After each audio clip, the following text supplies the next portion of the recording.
Shower, shave, breakfast, brush teeth. This is how most of my days begin. But that's not important. What is important is how I ended up here.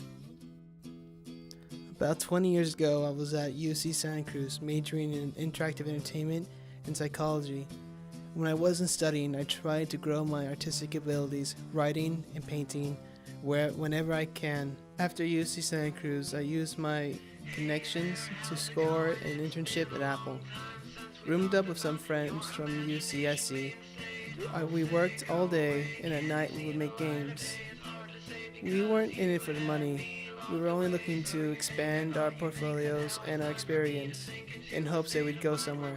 After a year worth of internships and side projects, I got a job at Double Fine Studios.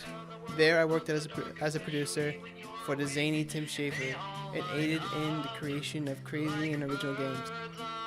I loved working at Double Fine, but I knew that I needed to do something else outside of games, something that would satisfy my love of film and music.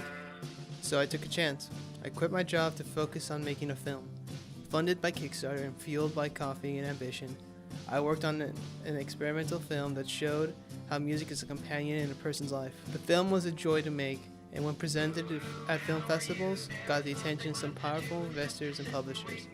They all wanted to have me to be part of their projects, and so I took a chance. So I moved to England to work at Rockstar North. Not necessarily because of the money or the studio, but because of something entirely different. During the creation of the film, I met an English actress that I would end up marrying. She ended up getting pregnant, and in order for me to be around her and the child, I would need to go back and live with her. So from 2024 to 2029, I worked at Rockstar North and lived in England.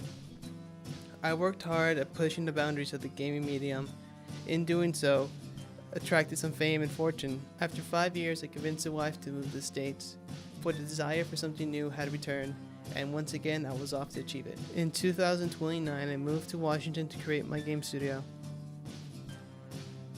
After several calls and a few bank loans and a year's worth of paperwork, I had a fully employed and working game studio. Now it's 2032, and my family has grown. My wife and I have an 8-year-old daughter named Lana, and twin 3-year-old boys, Marston and Henry.